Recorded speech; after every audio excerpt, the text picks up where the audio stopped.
We have such a distinguished group of experts that we don't need an introduction, and you already know him and have enjoyed him.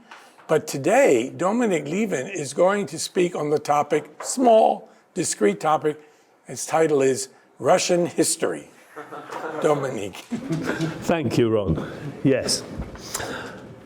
Well, I suppose the place to start is to say that as empires go, the Russian Empire was a great success.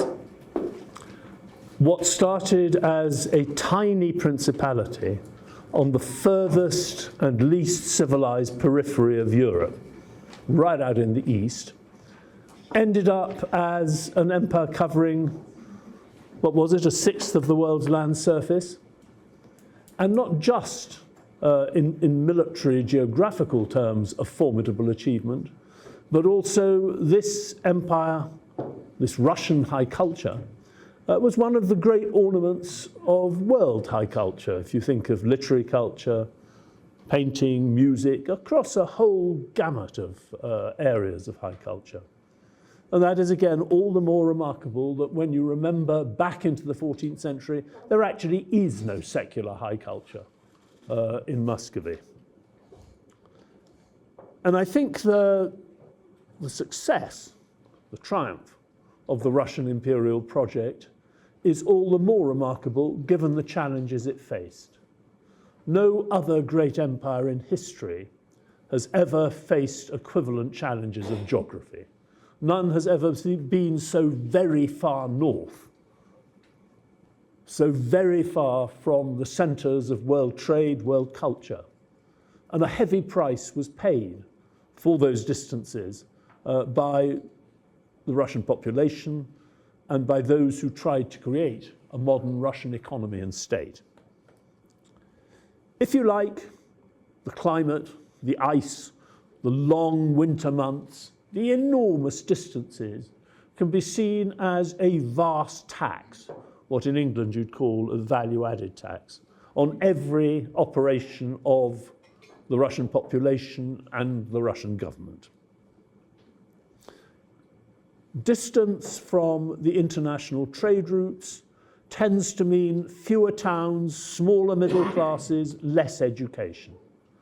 And these were always marks of Russia in relative terms. There was always relative weakness in those respects, vis-à-vis its neighbors to the west, but also often to the south and even the east. Russia in the 1750s is just becoming one of the European great powers. At that time, it has roughly the same number of state officials as Prussia. And Prussia is 1% of Russia's land surface in Europe, let alone the vast empire outside Europe. Russia is, by definition, since it is not sitting on great international trade routes, it is best defined as an agrarian empire. Most of the great land empires of Eurasia are indeed agrarian empires. What that means is that the rulers are having to squeeze out of the peasant population almost all the resources to sustain a powerful, grand, monarchical sort of carapace, plus, of course, the armed forces and the administration. Most of the great agrarian empires of Eurasia, though, were created in fertile river valleys with very concentrated populations. If you think of the early great empires, the Nile, the Tigris, the Euphrates, the Yellow River. By contrast, the Russian agrarian population is scattered over this simply vast and infertile agricultural zone. Not until the 1750s does the Russian population overtake that of France. So you have the most extraordinary difficulties in exercising control over the area you're trying to govern and exploit.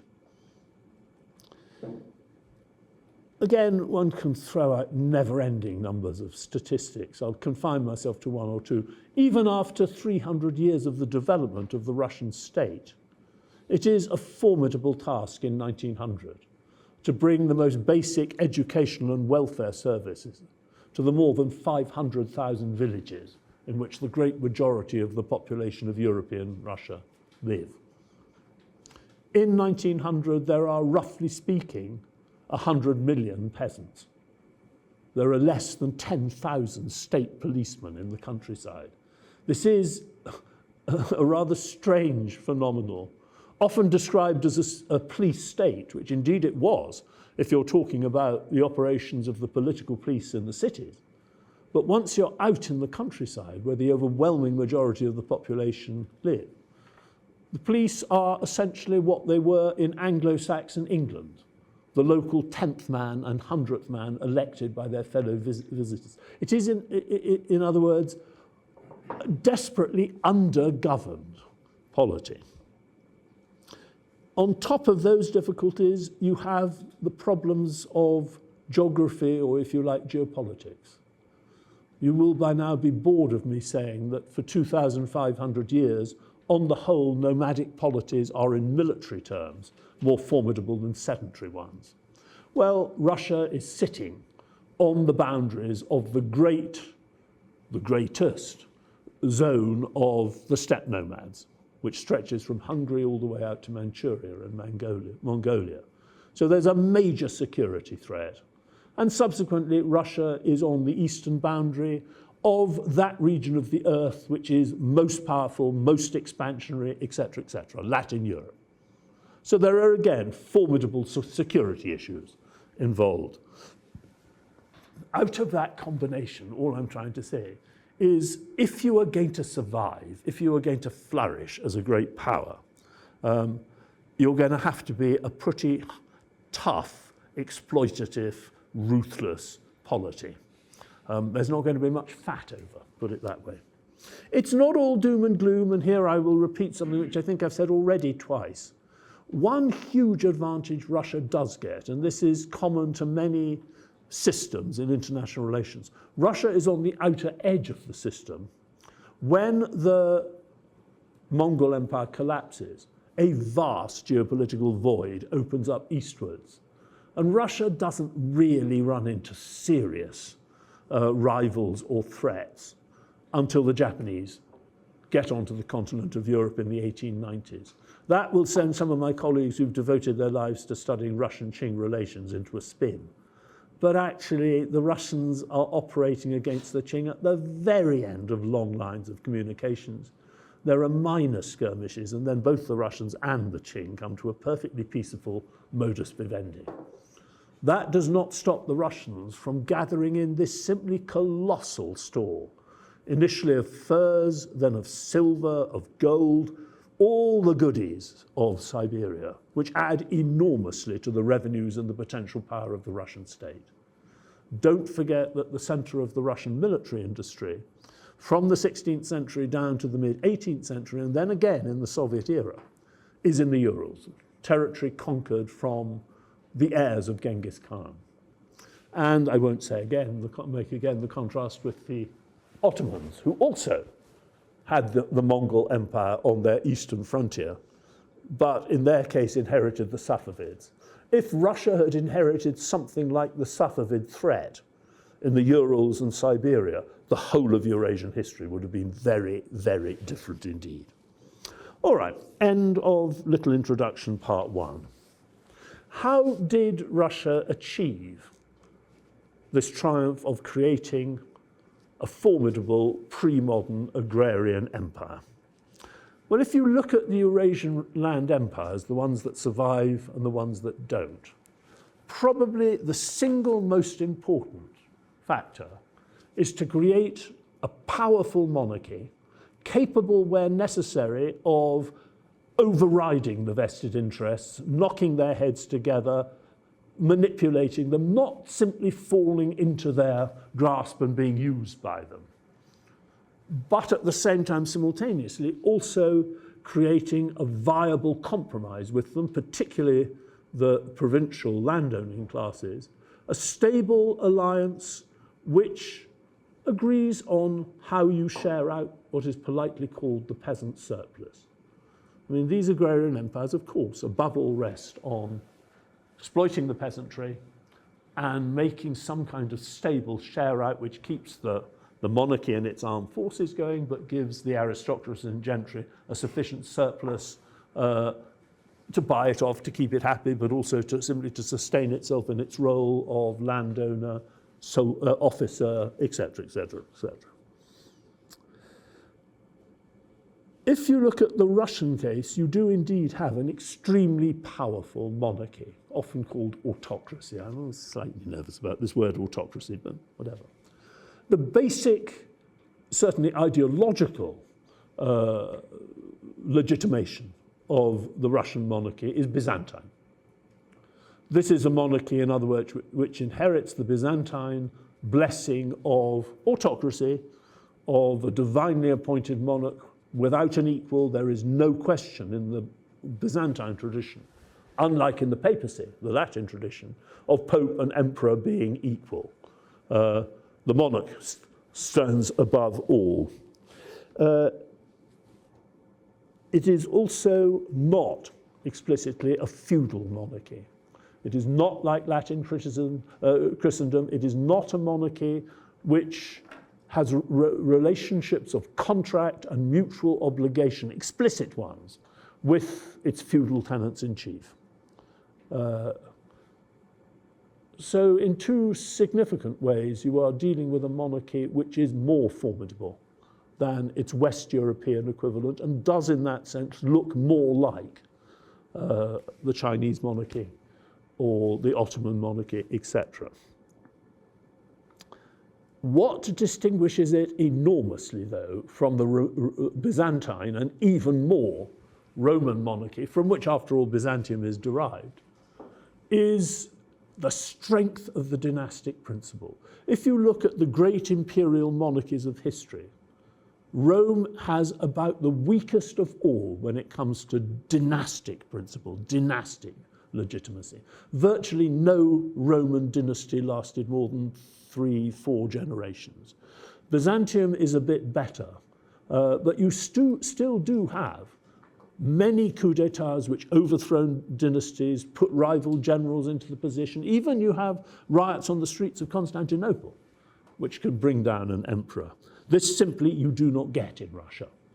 And if you're looking across the history of Eurasian empire, the power of the dynastic principle, its hold over the elites and over the public imagination, is an absolutely fundamental factor in long-term stability. Russia only has 2 dynasties, the Rurikids and then the Romanovs. And the mayhem which occurs when the Rurikid dynasty dies out at the end of the 16th century, the so-called time of troubles, when Russia falls into anarchy and civil war, a Polish prince is temporarily crowned on the Russian throne, that provides, in terms of negative legitimation, an enormous boost to the power and legitimacy of autocracy. It is a fundamental taboo of imperial Russia that you absolutely never challenge the legitimacy of the Romanov dynasty. Though, of course, in any kind of genealogical terms, there was no reason whatsoever why the Romanovs should necessarily be picked out rather than the Dolgorukis or the Obolenskis or one of the other great aristocratic clans. But once the Romanovs are chosen and on the throne, no one tries to overthrow them. Yes, there are palace coups in the 18th century, but it never would occur to any leader of a palace coup to actually overthrow the dynasty itself. No general in Russia, unlike in Byzantium, unlike in Rome, unlike in many other polities I know, would actually dream of leading his army from some provincial command, marching on the capital and intervening in a palace struggle, let alone intervening in order to put himself on the throne.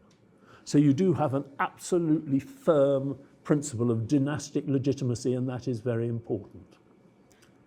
If you look at the way this system works, one of the things it does is to solve that old conundrum facing all great empires.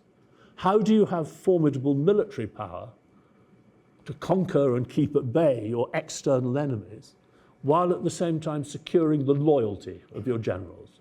I mean, if you think of the Roman Empire, time and time again, the empire is undermined by the revolt of generals, civil wars created by rival military commanders. The greatest of all the Chinese empires, the Tang, is brought down by a military rebellion, An Lushan, of its own leading general. The result of that is that the next two dynasties, the Sung and the Ming, the two Chinese dynasties, spend so much time trying to keep the army under control and loyal that they undermine its military effectiveness.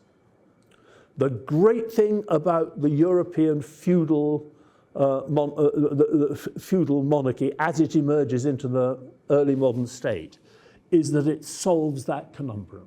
It has formidable armies which are at the same time loyal to the state. And Russia is very, very much within that category. I think it is worth noting that Peter the Great, who rules in principle from 1682 to 1785, and is sometimes seen as having totally redrawn the principles of Russian imperial statehood and governance.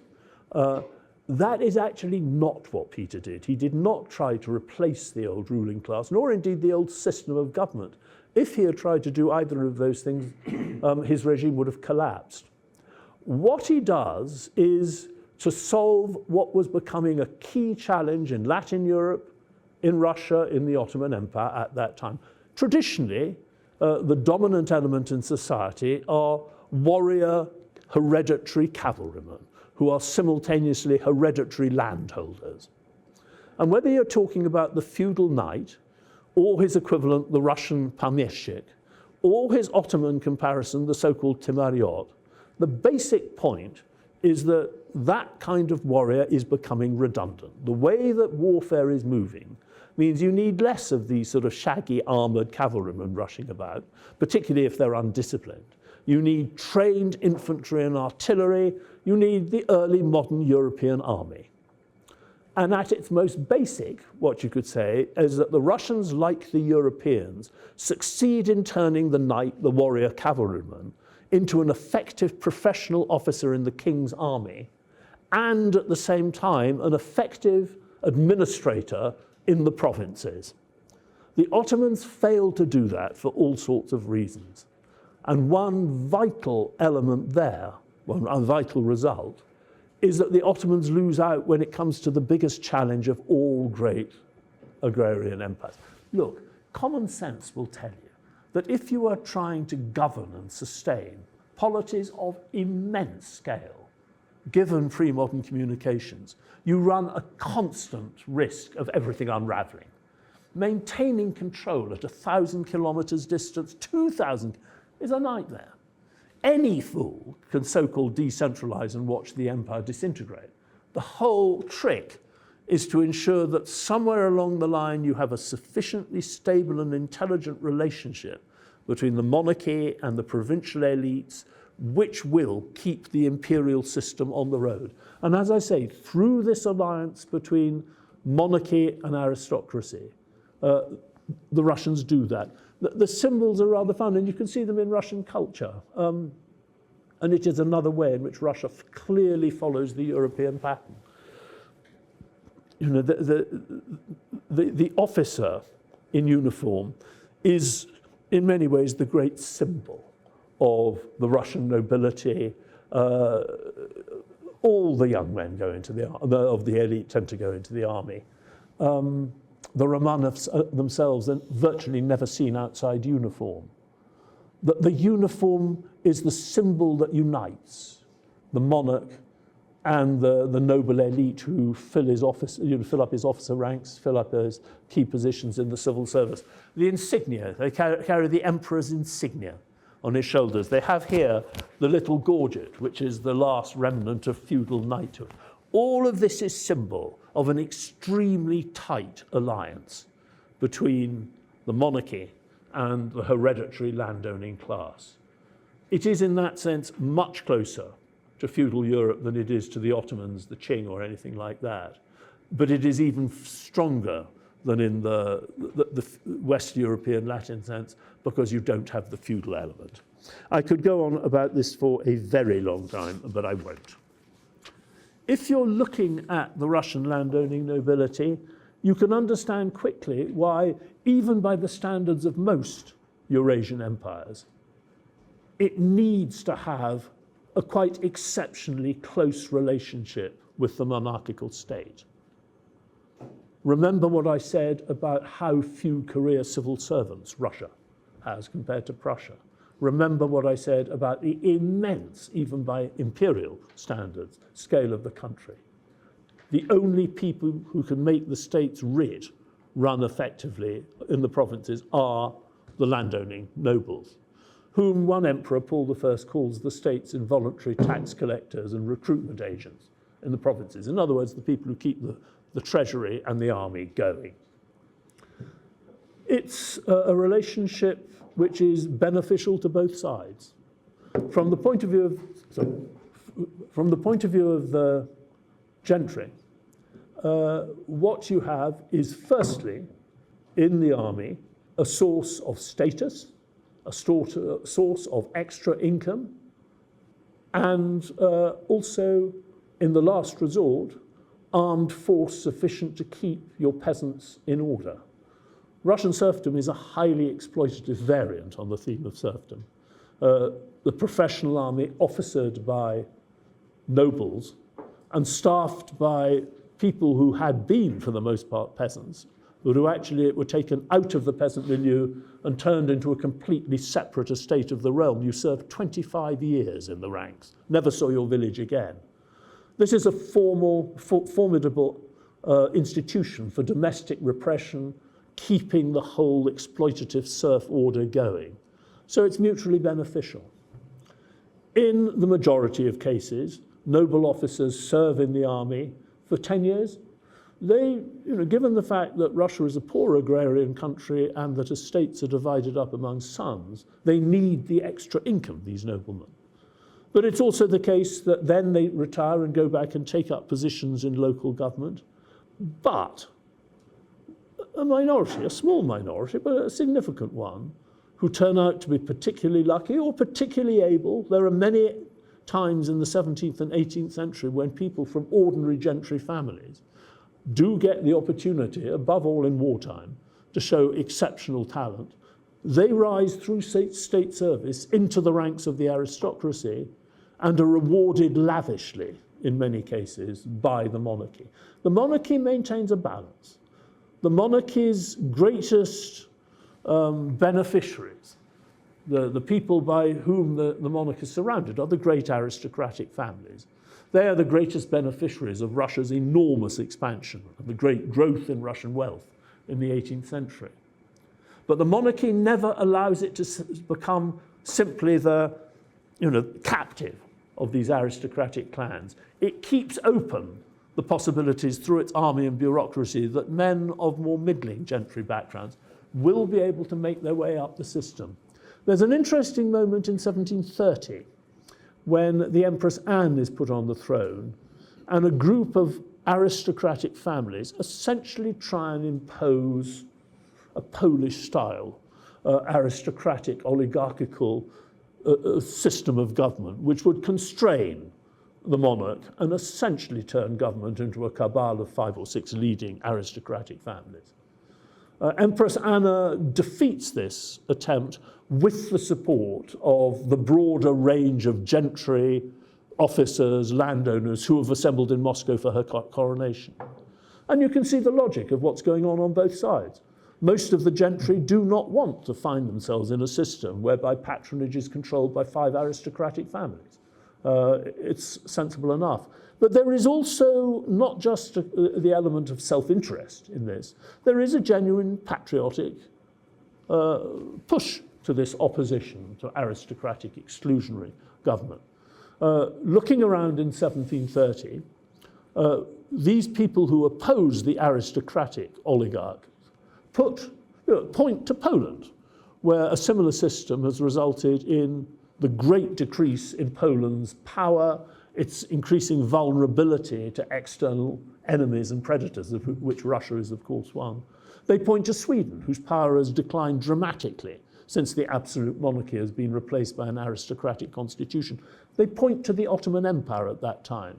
This is the era of the so-called Ottoman constitutional era, in which the sultans are actually, they're not quite yet figureheads, but they are not in a position to control the key vested interests. The clergy, the religious Sufi sects, the high bureaucracy, the judiciary, and, you know, at the core of all this, the janissaries. And it is because the Ottoman monarchy is too weak to control those vested interests that it isn't able to tackle the key challenges, not least the key challenge of paying a fortune for a janissary army which is out of date. And it is the monarchy's inability to impose on those elites of one sort or another, elites and interests, that is the key cause of why the Ottoman Empire in the 18th century loses ground rapidly to the Russian Empire in terms of power. And I just would, you know, repeat something I've said before. This all may seem awfully arcane to you know, and in the end, what the hell? But the failure to match Russian power, the failure of the Ottoman Empire, which is after all the great champion of Islam, does in the end result in the genocide and ethnic cleansing of the Muslim population of much of the northern and northeastern boundaries of the Ottoman Empire. And it ultimately ends to the penetration and even colonization of the Muslim heartlands by Europeans. So, you know, don't sniff at power, it matters. Okay, probably what I should talk about next is the church.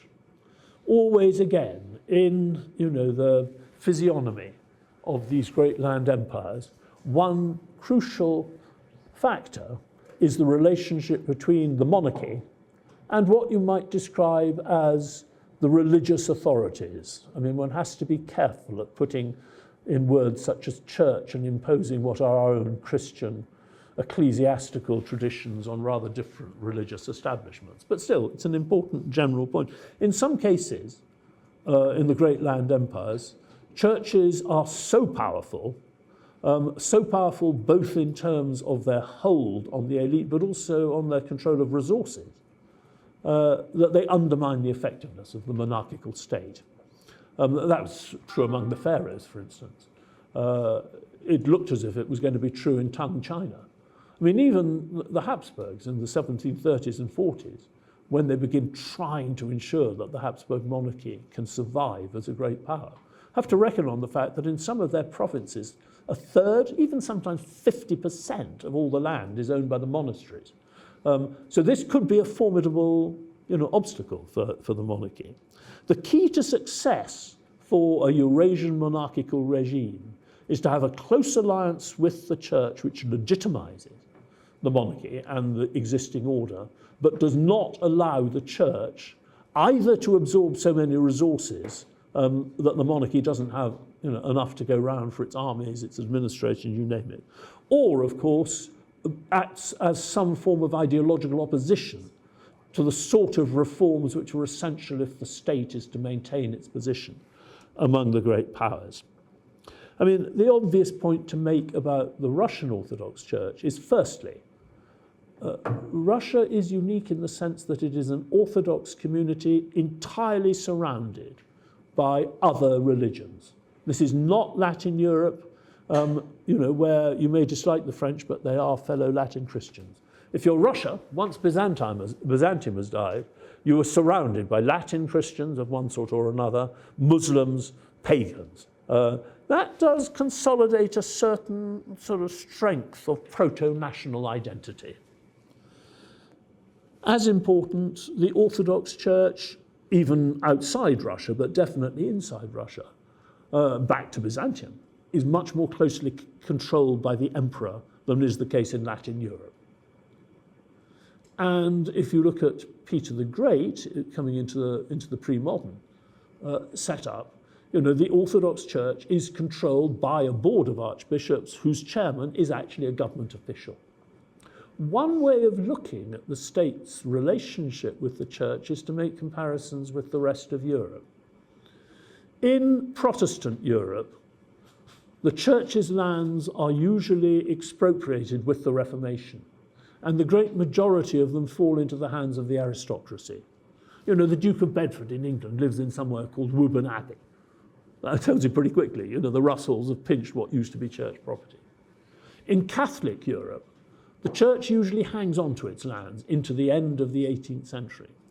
Only in Russia does the church find its lands confiscated, but held by the state, by the monarchy. That helps to explain why, when you get down to the eve of emancipation in the 1850s, more than half, just more than half of Russian peasants are not serfs. They are not the serfs of private landowners. Their revenues go to the Romanov family or to the state. There's a very, well, it's in some senses an appalling book by a character called Eisenstadt, called Political Systems of Empires. The only way to read it is to wrap your head in a towel and get a bottle of brandy. But there is a lot there. I think for me, it's the equivalent of having a week of eating nothing but cold tofu.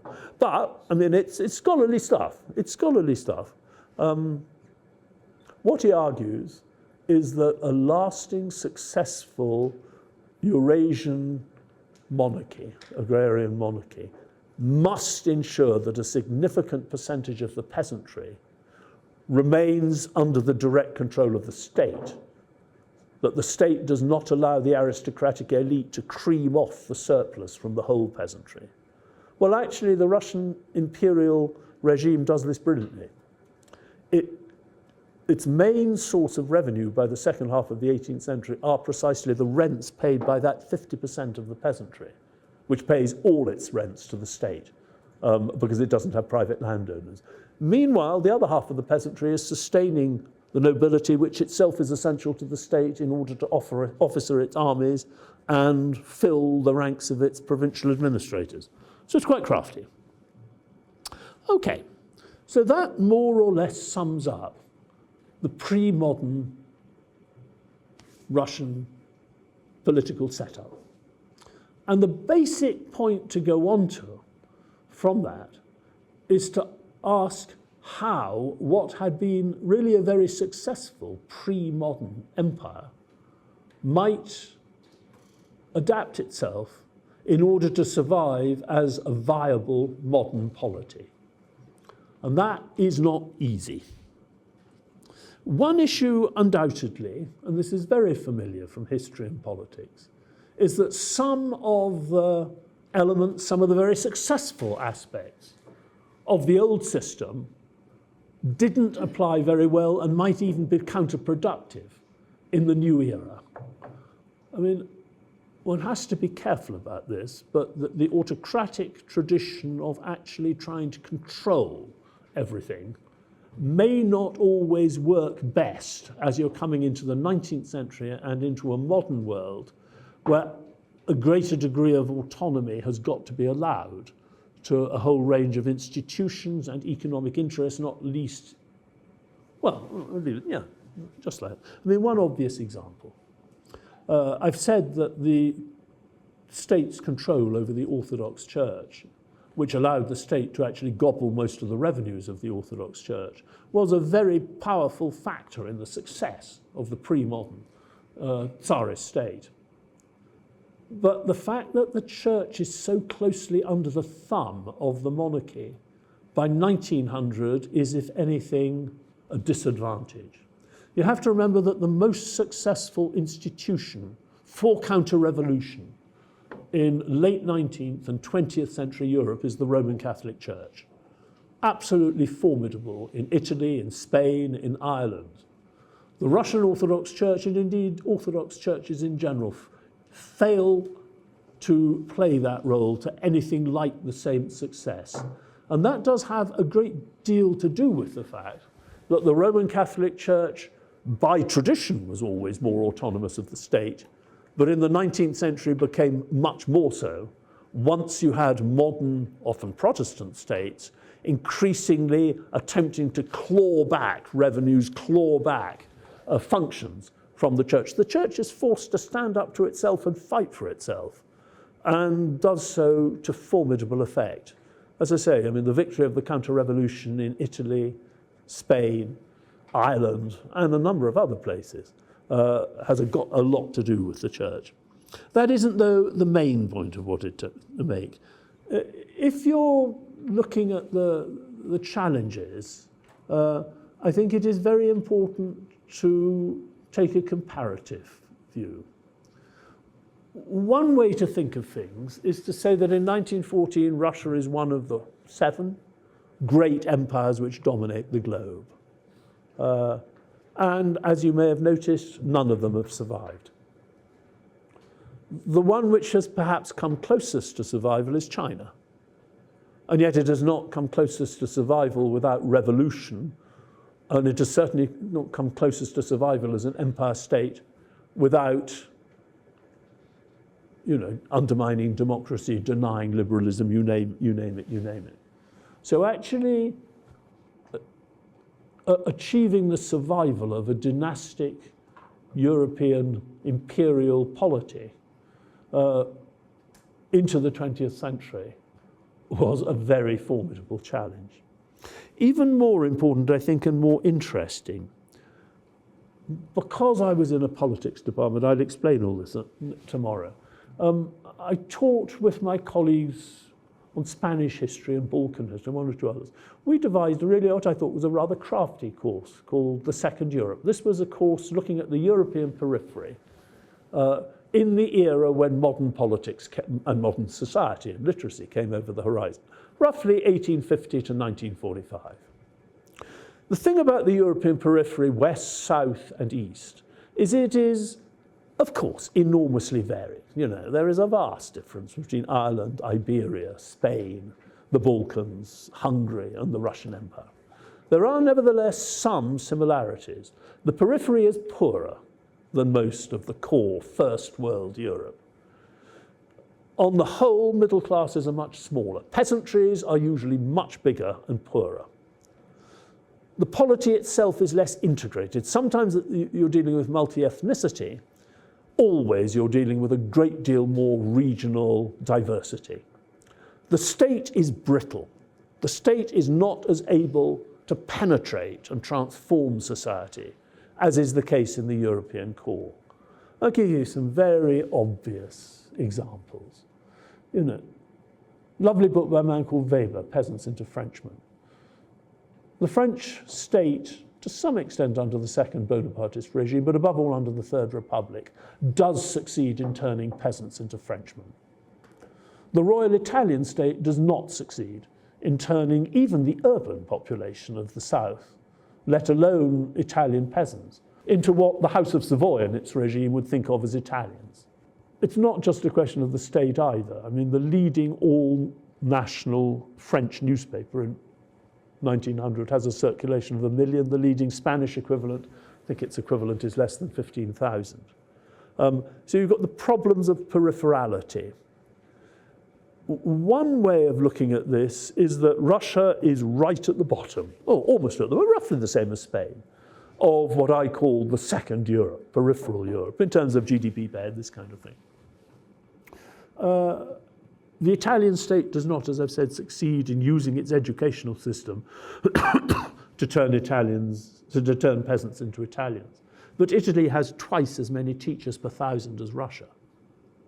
So you have a real set of issues facing the Russian government when you're talking about using the state to, for example, try and ensure that as Ukrainian peasants become educated, literate, urban citizens, they acquire a Russian rather than Ukrainian political identity and loyalty. And I think it is not a coincidence that if you look at the 20th century, virtually none of the states on the European periphery actually have a peaceful transition to liberalism and liberal democracy. They virtually all fall to authoritarian regimes of the right or of the left. If I was going to characterize Nicholas II's dilemma in the early 20th century, I would put it somewhat like this. In his left ear, the emperor had the advice of his more liberal, advisors. And what they said to him was, look, Your Majesty, you are ruling over, in the cities, a sophisticated, modern European society. You know, this is the world of newspapers, sometimes with circulations over 100,000, big capitalist enterprises, insurance companies.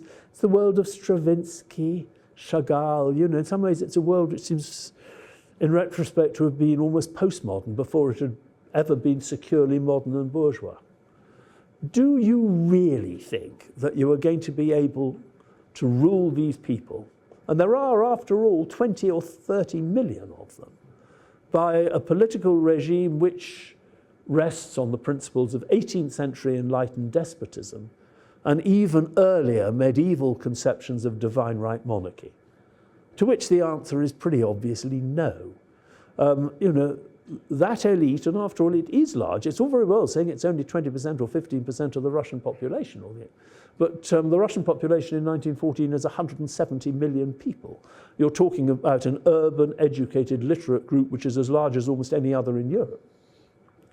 You know, Russia is by now far too sophisticated, far too urban, far too educated, far too European, not to subscribe to basic European ideas about progress and to the belief that it has the right to civil and political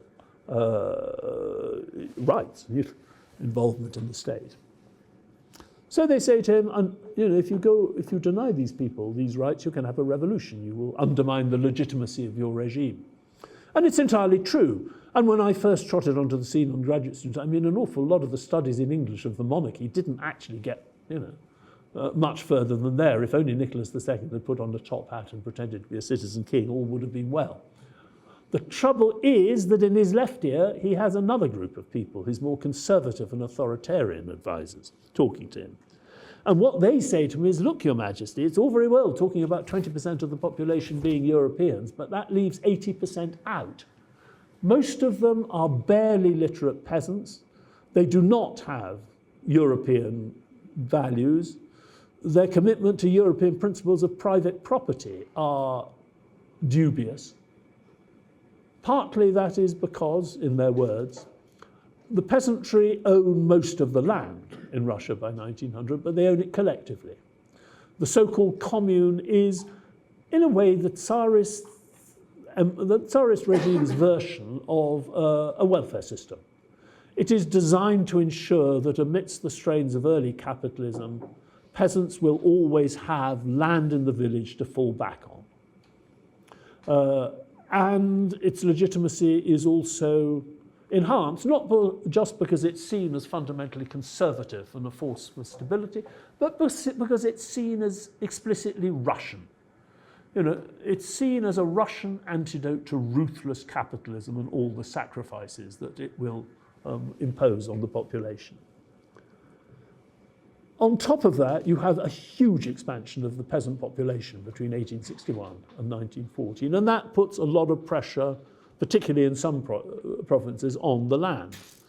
And therefore it creates an ever greater tension between the landowning class and the peasantry in many areas. Now you've got to be careful. The Russian aristocracy and gentry owns a relatively small percentage of the land by most West European principles. By now, it's a long time since I wrote this book. I think it's the case that in England and Wales, 3,000 families own 75% of the land. In the 6 East Albion provinces of Prussia, the nobility own about 50% of the land. There's nothing like this in Russia. The average is much closer to about 20-25%. Sometimes in the central industrial region, it's down to 13%. On the other hand, the Russian aristocracy and gentry still owns enough land to be a target, a juicy target. You know, you're not dealing with Bavaria or Württemberg, or indeed bits of Scandinavia, where the percentage is down to 3%, 4%. So they're in that sort of zone of danger. And the basic result is, added to all the tensions which came up over emancipation, is you've got a potential agrarian crisis. In 1905, there are major disturbances in the countryside. country houses burned down, etc., etc. The situation is not hopeless. It is perfectly possible to imagine that in 20 years, better agricultural technology, colonization of Siberia, peasants going off into the cities will resolve things, as to some extent they'd done in Europe after the revolution of 1848. But there is vulnerability. If there is a revolution in the center, in the cities, you can't rely on rural counter-revolution coming to your rescue, as happened in Central Europe in 1848. Then you have the crisis in the cities with the working class. Again, I can't go into this in any detail, but by 1900, Russia has the most radical working class in Europe. The regime is split between those who say, look, we've got to give these people free trade unions, others who say, no, we must set up our own trade unions to try and protect them against the ravages of early capitalism, and others who say any kind of trade union you give them will be used by revolutionary parties as, in a sense, fortresses from which they can propagate and organize the cause of revolutionary socialism. And it certainly is a problem, this is the third point, for the regime, that ever since the 1860s, you have had a small but growing revolutionary underground committed to the overthrow not just of the monarchy, but of private property, marriage, the whole caboodle, and who will use any weakening of the existing order to try to achieve maximalist, those maximalist objectives. And then you have the fact that the population of the empire is roughly 45% Great Russian. So the fear is that if you open up the political system and allow some version of liberalism, let alone liberal democracy, to flourish and expand, the whole damn thing will fall to bits.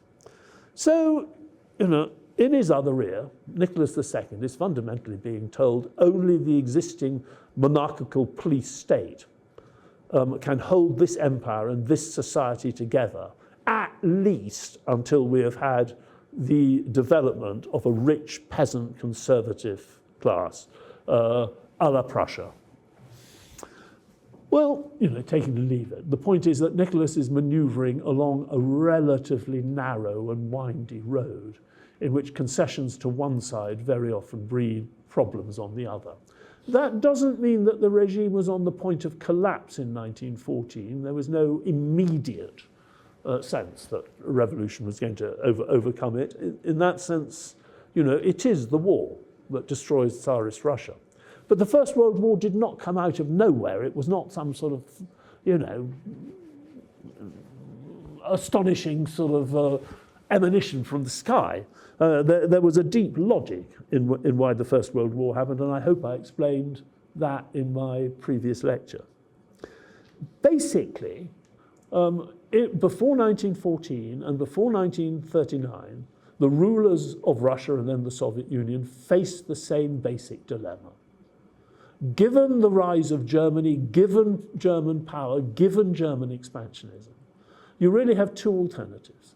Either you gang up with the other peripheral powers, the French and the British, to deter German expansion, and if you fail to deter it, to defeat it.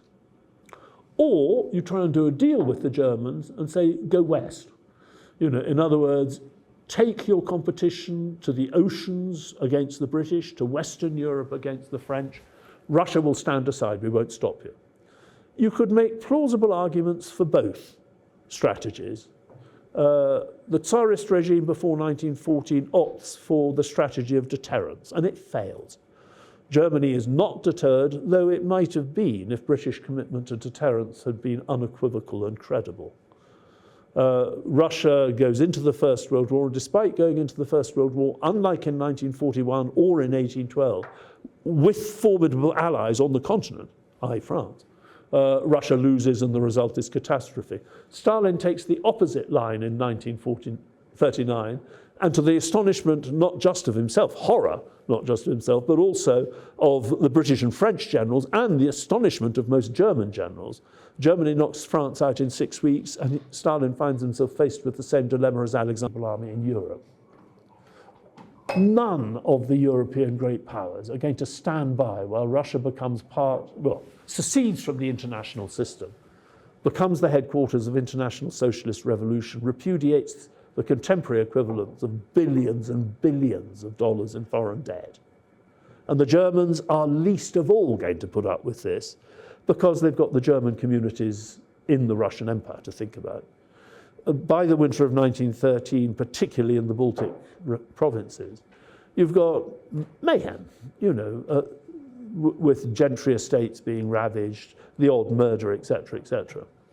William II, the German emperor, promises the representatives of the Baltic nobility and professional middle class that he will not intervene so long as the Tsarist regime survives, but that if revolution succeeds in Russia, the German army will intervene in the Baltic provinces to rescue German lives and property. William II's promises are not state policy, but it would have been very hard indeed for any German government to simply stand aside while the German elites in the Baltic provinces are overrun and while at the same time, German bondholders are expropriated, etc., etc., etc. Germany, in other words, would have been a formidable force for counter-revolution. Now roll on to 1917. Germany becomes a decisive factor in pushing the revolution to the left for very good and obvious reasons. They're trying to use the revolution to undermine the Russian war effort. And they do so brilliantly. I mean, they're not the key factor, but they are very important. Lenin gets back to Russia in his lovely sealed train. The basic result of German policy is that when the Bolsheviks come to power, the Eastern Front collapses. And from the Bolshevik perspective, they're given 1 year in which they can consolidate their hold on the geopolitical, economic, demographic, and also armament centers of the Russian Empire before counter-revolution can really get going. And that 1 year is very, very important. I think this is something to conjure with. Again, I'm not saying anything desperately original. The end of the First World War, there was a communist revolution in Hungary. It was defeated, not by the Hungarian counter-revolution, but by the Romanian army. If you think of Spain in the 1930s, the Spanish counter-revolution was much more than just Hitler and Mussolini, but it wouldn't probably have succeeded without them. Foreign intervention can be decisive. It isn't always, but it can be. Another element here, which is also worth conjuring with, is that if the Germans had not brought the Americans into the war, just as Russia, because of the revolution, is exiting from the war, the Germans had it within their grasp to win the First World War. To win the First World War, all you needed was stalemate on the Western Front and Brest-Litovsk in the east. I'll talk about this in more detail in my last lecture. The key would have been an autonomous, if theoretically independent Ukraine under German protection. Because without Ukraine, Russia loses the key to its export agriculture and its metal, coal, and defense industries. If Brest-Litovsk stands, Russia loses its position as a great power, at least for a generation, and Germany becomes the hegemon of Central and Eastern Europe, and therefore the predominant power in Europe as a whole. For better or worse, who can say? And it depends whom you're talking about. But it is a mistake to equate the Germany of the First World War and the Germany of the Second World War. Look, German military occupation in Eastern Europe is not fun. Military occupation seldom is. But this is nothing like the genocidal regime of the Second World War. The Germans don't do anything to equivalent to the mass ethnic cleansing of Jews by the Russian army in 1516. They don't do anything like the Austrian policy in Serbia, and certainly they don't do anything like the Ottoman army against the Armenians. It is also the case that although for a generation, or indeed for longer, a so-called autonomous Ukraine could only survive as a German protectorate, actually that autonomous Ukraine was a more viable potential nation state than the Iraq which the British carved out of the Ottoman Empire in order to dominate Mesopotamian oil. So you've got to stand back from the present and forget, the world. You mustn't see everything through the eye of the Second World War. Just briefly on to the Soviet era. Yeah, only 5 minutes. Look, I am not a historian of the Soviet Union.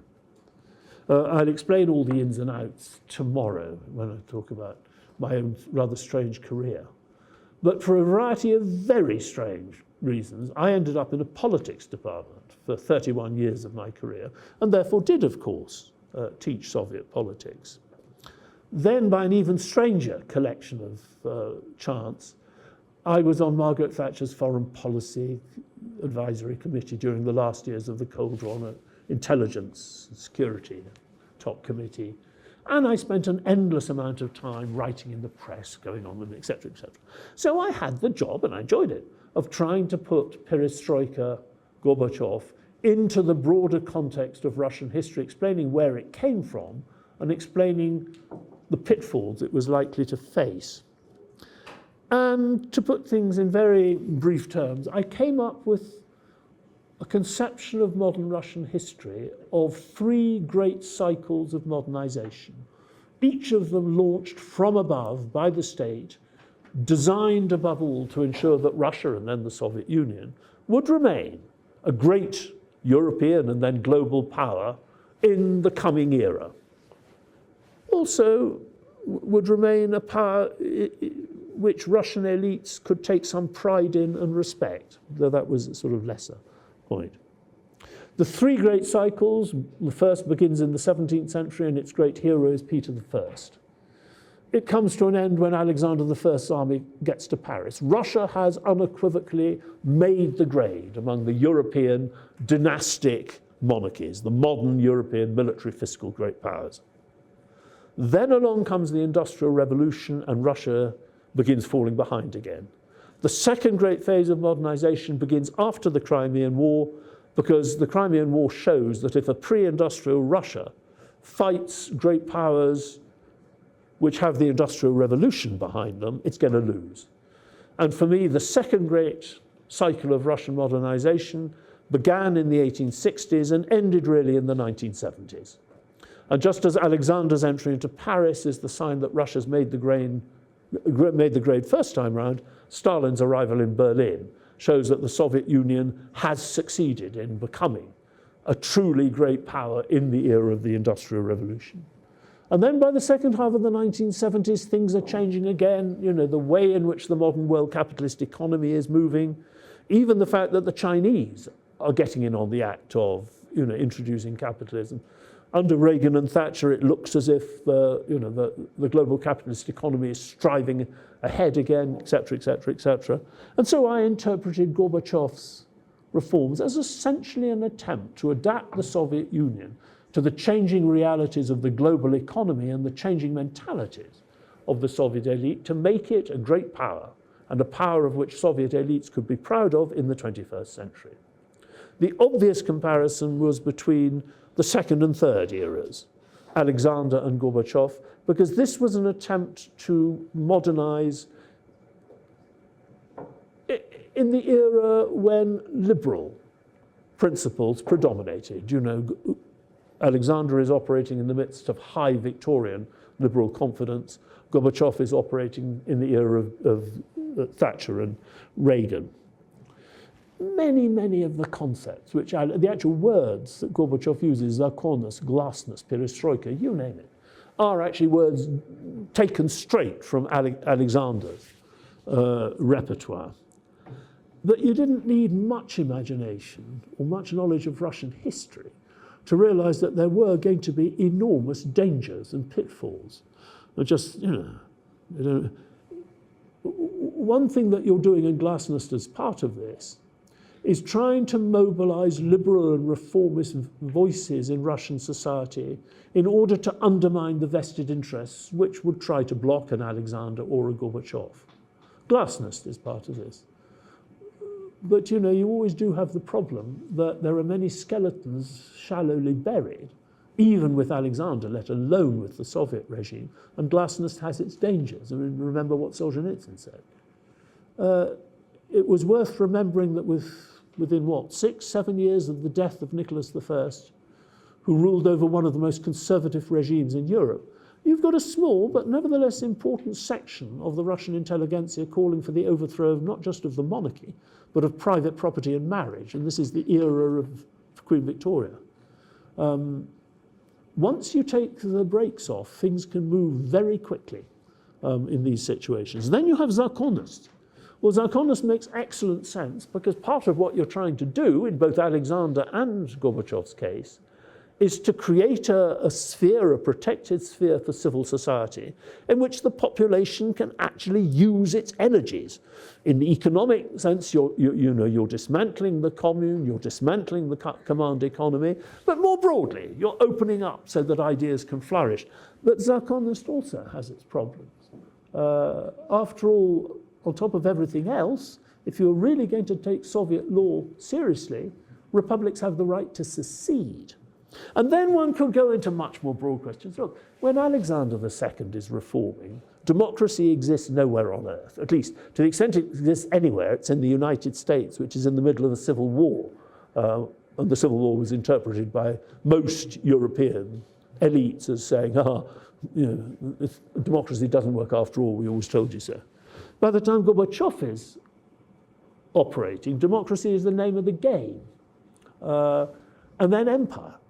Well, it's fine to have an empire. In the 1860s, the British have just suppressed the Indian revolt extremely brutally. But by the 1980s, empire is anathema. So you've got problems, and on top of that, you're sitting on an empire which is not just the whole breadth of the old Tsarist empire, but Eastern Europe as well. It did, I must say, absolutely stun me, though interest me, that the Soviet elite, the Soviet rulers, could introduce something of such dramatically dangerous impact without really understanding what they were doing or the Pandora's box they were opening. After all, in the last decades of imperial Russia, probably the greatest of all the political challenges was how you tried to introduce Western principles and institutions, mostly liberal, sometimes democratic, into a political system rooted in Russian authoritarian traditions. It was not easy. It caused many conflicts, and it contributed in the end to bringing down the regime.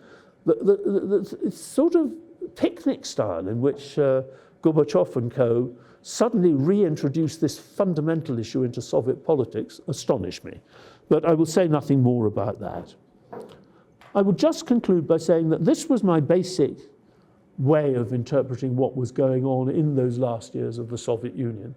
And about 15 years later, a Swedish institute, for which I had spoken once about all this, invited me back to give a talk basically on whether I thought that those principles, through which I tried to, or that mirror through which I tried to understand Russian history, still applied, to which I said basically not, for three reasons.